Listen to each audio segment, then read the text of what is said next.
Welcome back, sixth graders. Ms. Hall here, your ARC ELA teacher for today. Now, previous lesson we talked about the difference between opinions versus facts and defining some key terms when we're talking about argument.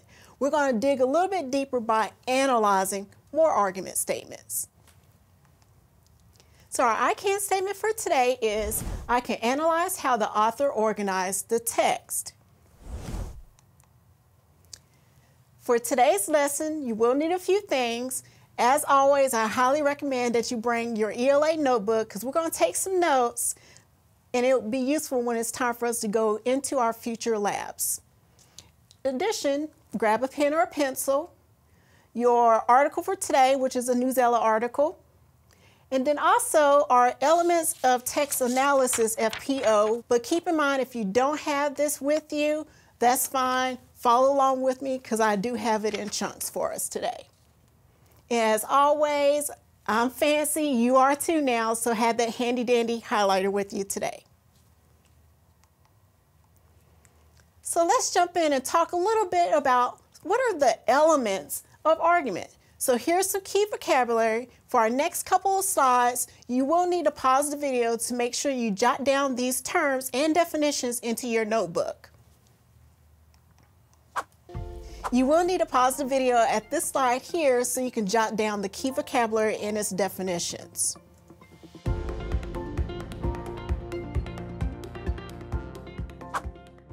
Now, you may be familiar with a few of these terms, and that's okay.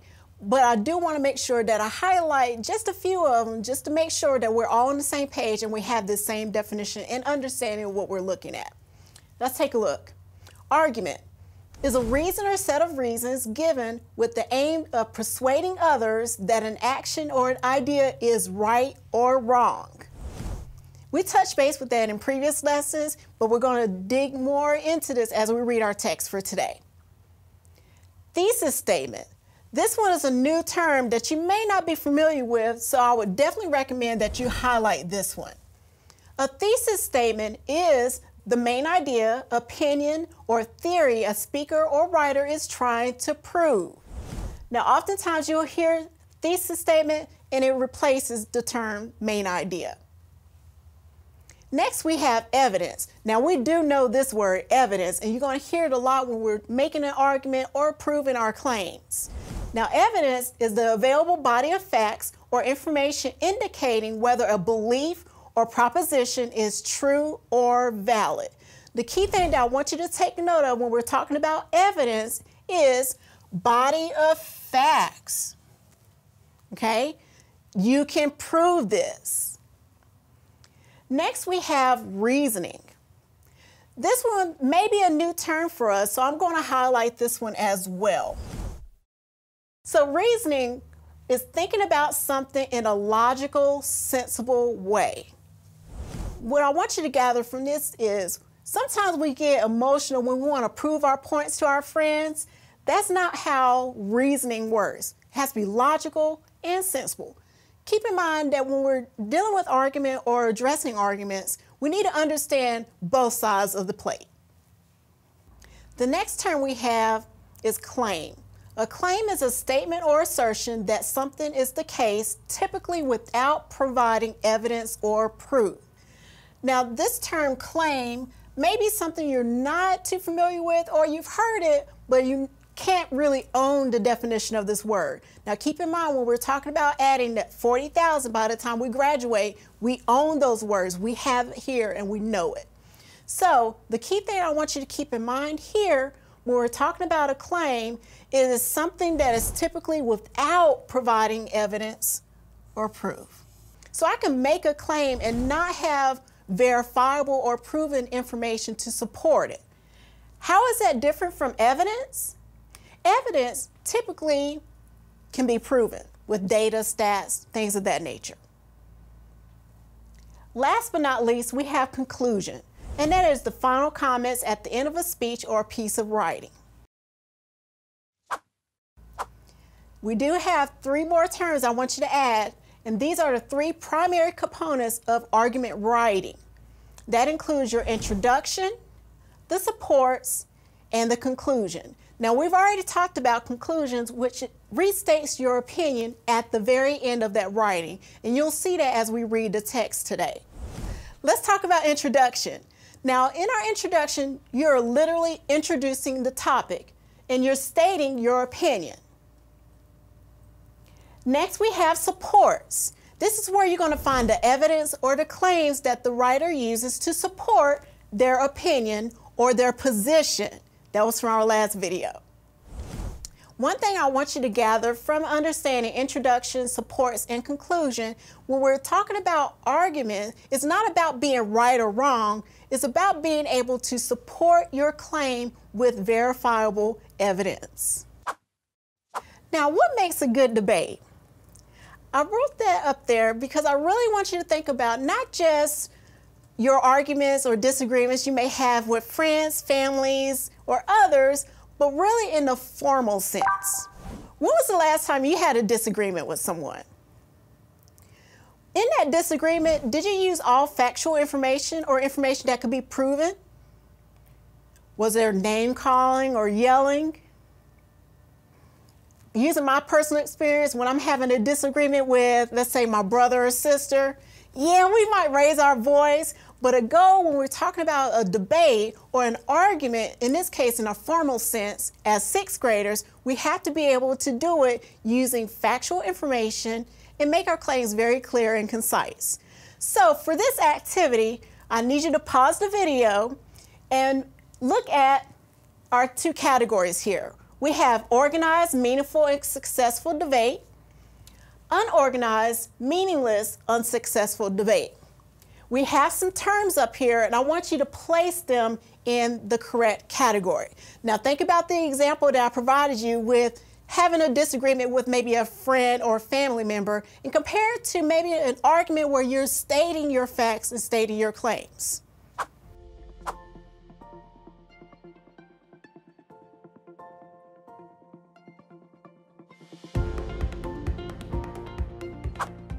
Now, let's look at our first column here. Organized, meaningful, and successful debate characteristics.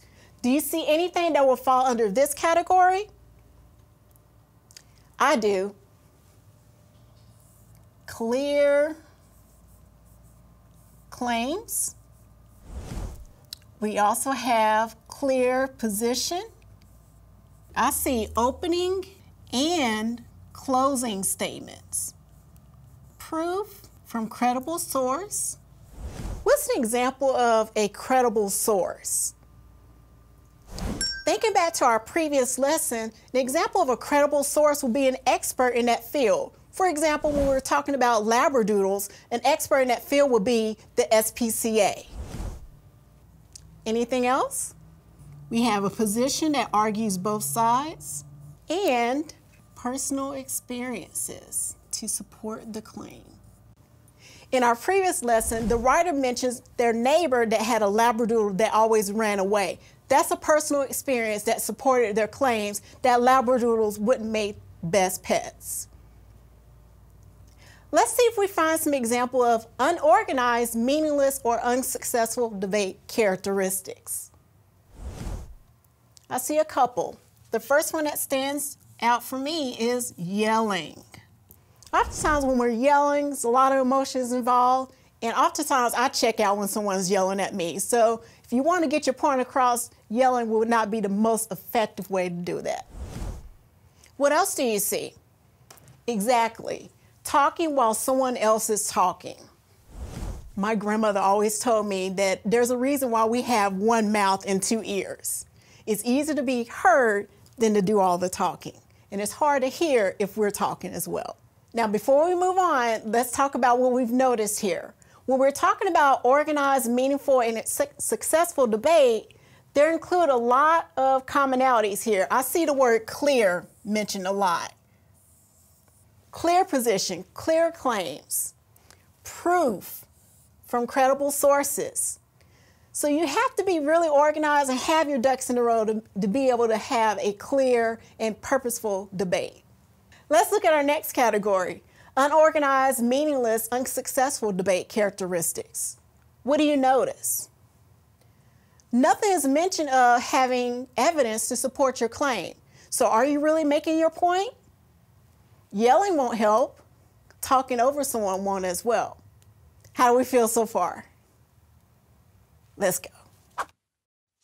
I'm really excited to read this article with you for a couple of reasons. First, this article was actually written by a former sixth grader. Isn't that cool? So you're going to read from the perspective of another sixth grader. And the title is Zoos Should Be Banned. Now, before we jump into this article, what are your thoughts? What's the first thing that comes to mind when you hear the word zoo? Do you think of happy habitats for all animals? Or do you envision cages and tired, slouched animals? It's a lot of things to consider as we're reading this article, so let's try to have an open mind as we read together. So as we're reading our text today, I want you to think about this question. Do you agree or disagree that zoos should be banned?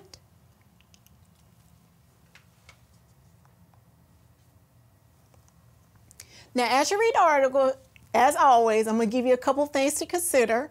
And if you want to add these to your notes as you're reading along, that's fine. Or if you have a hard copy of this article, Zoos Are Banned, you can add your notations in your margins. So the first thought is, what is our writer's position? What does she want to get across to us? Secondly, how are reasons and evidence identified and used to support claims that defend her position?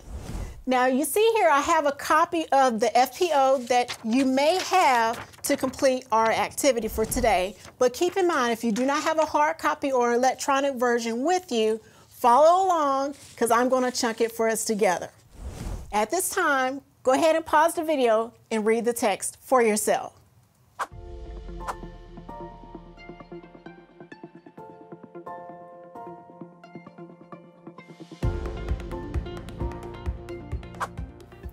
So, how does our author introduce the topic that zoos should be banned? What did you notice in this selection so far? Let's read together. What do you think of when you hear the word zoo? Do you picture a nice habitat or a spacious enclosure? Perhaps you think a zoo is a vacation for animals before they are returned to the wild? These ideas couldn't be further from the truth. Many animals who live in zoos never return to the wild. Zoos are ultimately harmful to animals for three main reasons. First, zoos breed animals inhumanely. Secondly, they do not effectively help animals get back into the wild. Third, they do not provide enough resources for the animals in their care. For these reasons, zoos should be shut down and banned or stopped altogether. Zoos use inhumane methods to create a supply of zoo animals. They breed captive animals. Most zoo animals are bred inside zoos. Although their ancestry traces back to a wild animal, many are raised without a glimpse of their original homes. When zoos have too many animals, they simply kill the extra animals. Before we jump into the introduction here, I want you to think about our previous lesson where we were to identify the author's position. Do you see a sentence that will help us identify the author's position about whether or not zoos should be banned? I see it. For these reasons, zoos should be shut down and banned or stopped altogether. This is our writer's position. When we're thinking about how the author introduces the topic, we've already identified a position. What would be the overall goal, or what do you think the author wants you to believe about zoos? Exactly, they should be banned and stopped altogether. Now, I want you to find some evidence that supports their position in this introduction. Here's a piece of evidence that I have. Many animals who live in zoos never return to the wild. Do you see anything else that supports our position? I see a couple. They breed captive animals. And last but not least, unfortunately, some animals are disposed of or killed. Now, I do want you to take note of the word captive here.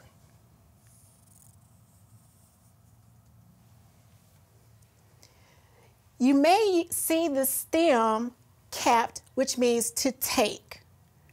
So would a captive animal be free to roam anywhere they want?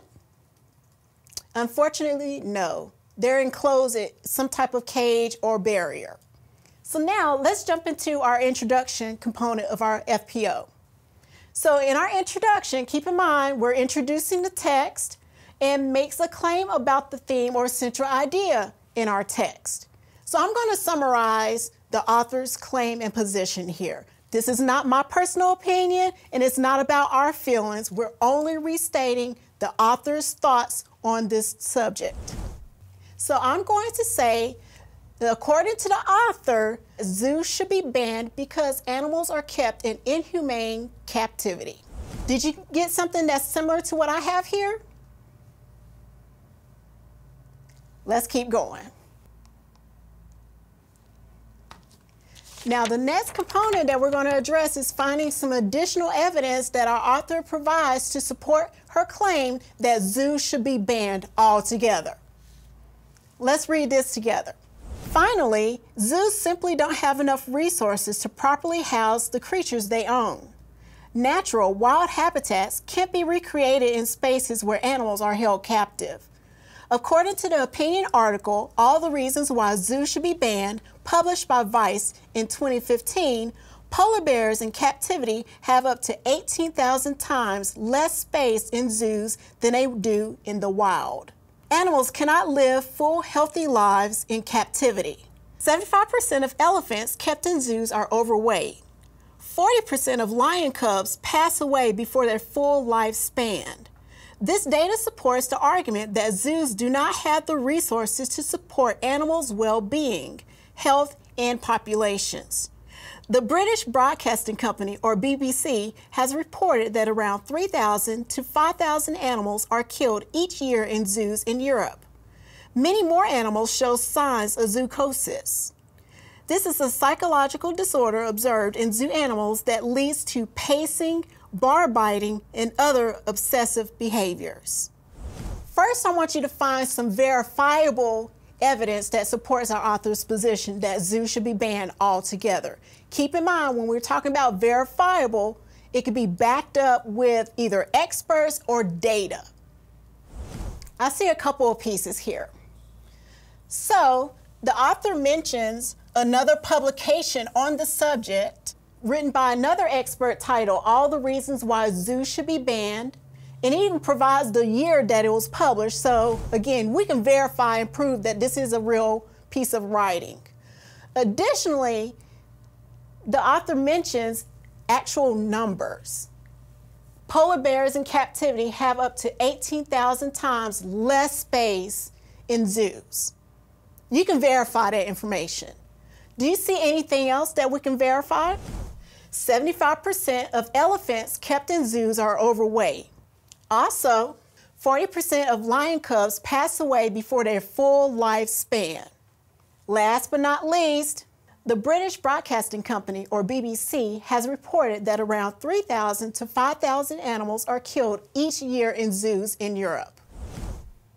Sounds like you can verify to find out if this is actual factual information. Do we see any additional evidence that supports our author's position, but it may not be verifiable? Animals cannot live full, healthy lives in captivity. Some people may agree, some may disagree, but we can't really verify if indeed this is true or not. Here's another piece of information that we can't really verify for ourselves. Many more animals show signs of zoochosis. And then the next sentence, of course, provides us the definition of what zoochosis is. I think we have enough here that supports our author's position. So for this section here, I only want you to find verifiable evidence that the author uses to support their position that zoos should be banned altogether. As I mentioned, I only want us to focus on verifiable evidence, so I'm going to add the word verifiable here. Did we highlight some evidence that will be a challenge for us to verify? We did. Here and here. Now, I place an X here because I only want us to notate verifiable evidence. But this evidence was very necessary for the author to prove their position that zoos should be banned altogether. Do you see any verifiable evidence here? Now, I'm only looking for exact evidence here, so you can just pull it straight from the text. Here's one key example. I like what we have here where it mentions the article that was written already in 2015, all the reasons why zoos should be banned. I added the ellipses, which are the 3 dots, because there's a continuation that I'm just saving space to keep from writing. So, one piece of evidence that we have that's verifiable is all the reasons why zoos should be banned, published by Vice in 2015, states that polar bears in captivity have up to 18,000 times less space in zoos than they do in the wild. And I wrote 8, so I'm gonna make that 18. Could we also include the evidence from the BBC? Absolutely. Can this be verified? Yes. Do you see any additional verifiable evidence that we can include here? A key indicator, you see the percents. I'm thinking numbers don't lie. How do we feel so far as finding evidence to support the author's position that zoos should be banned? Let's continue. Now here we're looking for supports. Now I know we just talked about claims, we talked about evidence, and now we're talking about supports. My mind is jumbled, right? That's fine. If you're confused, we're going to keep practicing. This is just the launch unit. You're going to have more practice when we go into this unit in the future. Now, when we're talking about supports, here's what we have here, an explanation of how the evidence supports the claim, or in our case, the position about the central idea. Now, keep in mind, I'm going to add here, this part means author's position on the topic. So to help us organize our thoughts here, I want you to look at our question that we have.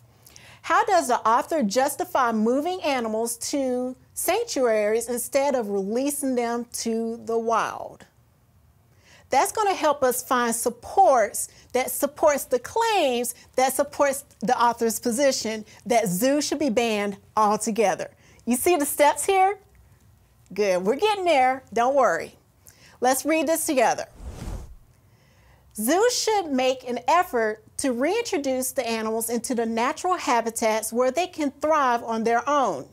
Zoos inhumanely source and breed animals. They do little to improve wildlife populations or to help the public understand their impact on wildlife. Also, they cannot provide the required resources to support animals' lives. Zoos should reintroduce their animals into sanctuaries and, when it is possible, into the wild. This will have the added benefit of relieving zoos of the burden of keeping these animals alive. Isn't that a win-win for both zoo animals and humans? It's a great question to think about. So let's look at our question again. How does the author justify moving animals to sanctuaries instead of releasing them in the wild? Let's find some evidence here. I see the added benefit of relieving zoos of the burden of keeping these animals alive, gives the animals opportunities to thrive on their own. They mentioned that zoos cannot provide required resources to support animal lives. Now, we've already identified that the author's position is that zoos should be banned altogether. Here, we're looking for supports that she provides a solution that maybe we should introduce our animals to sanctuaries or release them back to the wild. Let's come up with our supporting statement here. I'm going to conclude that the author suggests that we cannot provide required resources to support animal lives in zoos. So, let me recap for us. Our introduction included what was the author's purpose, or what did she want us to gain from reading this article? She wanted us to believe that zoos should be banned altogether. Evidence that she included some data from a few sources, including the size of elephants, the psychosis that animals have with the pacing, and now we have supports that says zoos cannot provide the required resources to support animals' lives. She provides us with an alternative to zoos, which includes animal sanctuaries. You ready to keep going? Time for our conclusion. Now, as we're looking for our conclusion, it's simply put, we are looking for how does the author summarize or restate her or his original position. Now, in this case, our author was very clear at the beginning. She thinks that zoos should be banned altogether. How is it restated at the end of this text? Let's take a look at our guided question as we read the last section of this article. What was the author's purpose for writing this article? Follow along with me. Zoos should make an effort to reintroduce animals into the natural habitats where they can thrive on their own. Zoos inhumanely source and breed animals. They do little to improve wildlife populations or to help the public understand their impact on wildlife. Also, they cannot provide the required resources to support animals' lives. Zoos should reintroduce their animals into sanctuaries and, when it is possible, into the wild. This will have the added benefit of relieving zoos of the burden of keeping these animals alive. Isn't that a win-win for both the zoo animals and humans? Now, you noticed in our last slide we were talking about supports, and now we're here at the conclusion. And oftentimes you will see some supports in the conclusion statement as well, and that's okay. So I see a couple of lines here that will help me to finalize or come to a conclusion what the author wants us to get here. I'm going to start at the very first sentence. She mentions that zoos should make an effort to reintroduce the animals into natural habitats where they can thrive on their own. She's providing us an alternative to a zoo because, again, her position is zoos should be banned altogether. Also, we notice that here, this will have the added benefit of relieving zoos of the burden of keeping these animals alive. She added another purpose there. Why should we not have zoos? If we have them in sanctuaries, our animals will live and not be killed. So, how would you restate our author's position here? Honestly, I like what the author used here. She states that zoos should make an effort to reintroduce animals into their natural habitats because it takes the burden away of keeping these animals alive. Let's write that together. Now, as I write my summary for our conclusion section here, you're going to notice that I'm going to include both statements written here from our author. So again, zoos should reintroduce animals into natural habitats because it eliminates the burden of keeping these animals alive. For now, it's okay if you chose to use the sentence that the author uses here for your conclusion. However, our goal is to be able to write our own summary statements in the future. So it's okay to practice with me. Now, I hope you noticed in today's lesson, I was referring to my notes because sometimes you have to write it down to organize your thoughts. And it's okay to scribble down notes for yourself so that you can have a concise statement for yourself. So we just finished analyzing this text written by a past 6th grader that talked about why she felt that zoos should be banned altogether. And we completed this FPO together as well. Now keep in mind in future units, you're going to use this FPO as your guide as you're writing your own research thoughts. Thank you so much for hanging out with me, but before we go, here's some parting thoughts. Keep reading at least 30 minutes a day. Find a genre that you haven't read before, and if you're not sure, talk to your teachers or even your media specialist or a friend to see what other books you can try out for yourself. And as always, I look forward to seeing you again. Thank you for hanging out with me today as we analyze arguments. See you next time.